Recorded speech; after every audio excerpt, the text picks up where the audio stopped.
some primary functions of random module: random, randint, choice and randrange. Let's see how we can work with them. Here is our PyCharm ID. Create a new project, file, new project, name the project, click on create.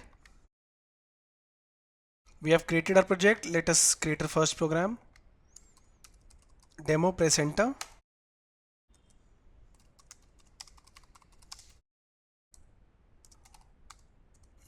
First we will see how to work with the random function in Python. The random function is used to return a random float number between 0 and 1. Okay, it's very easy. At first import random module. Let me create an alias for it. Let's say RD. So now I need to just use RD instead of the complete text random. So I'll just print the random number between 0 and 1, 0.0 and 1.0, rd dot random. That's it, and run it.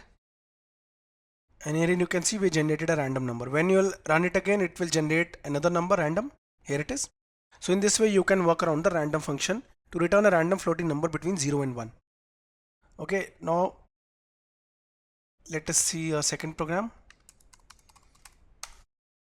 Our second program will be randint function.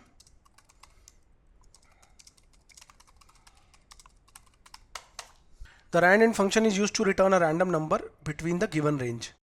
Let's say we need to generate a random number between 5 and 10. We can do it using the randint function. Okay, let's see. First we will import random as. We have used as to create an alias rd. Now we need to use only rd text instead of random. So I'll just print using the, so I'll just display random numbers in a range using the randint function, rd dot randint, and within that add both the values. Let's say I told you 5 and 10. Right click and run. It generated 6. Remember that both these values are inclusive, so the output can be 5 or 10. Let me add more. Let's say I'll just add 7 and 20. Let's see what will be the random number. You can see it's 20 now, and for first it's 10. So I told you both are inclusive, so it can be 5 or 10, 7 or 20 also. We ran again, and here are the random numbers.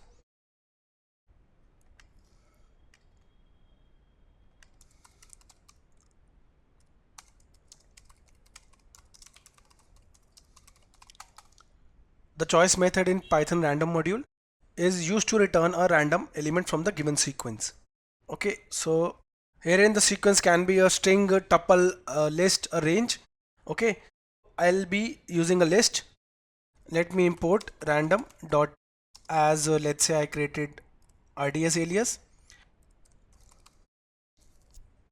Now I've created a list.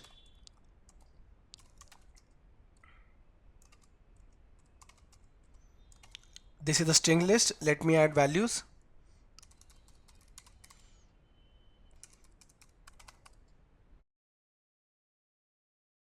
So I added 5 string elements. I'll print the list first. Now what I need to do, I need to work around the choice method to return a randomly selected element from the specified sequence. Here is our sequence.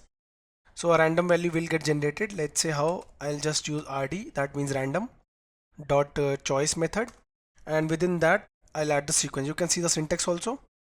Okay, so I'll add the sequence, which is list in this case. Right click and run. Now you can see it generated Amit randomly. When I'll right click again, it will generate Mark. So in this way we generated random element from a given sequence. In this case it was a list. You can work around this method on string and even tuples. Let's see a last example. Randrange method.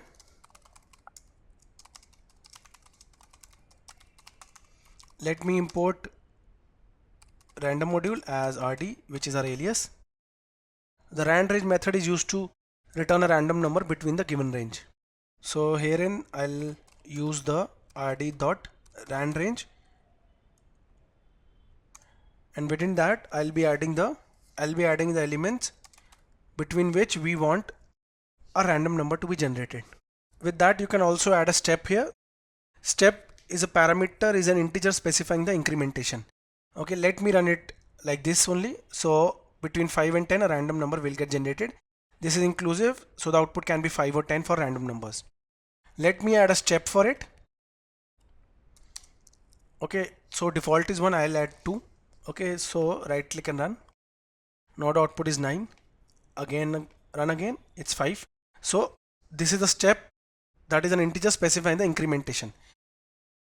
Between 5 and 10 we have added increment 2, that means the output can be 5, 7 and 9. 5, 7 or 9, nothing else, because we added a step. Here you can see 7 again. So through this you can work with the randrange method and add a step also.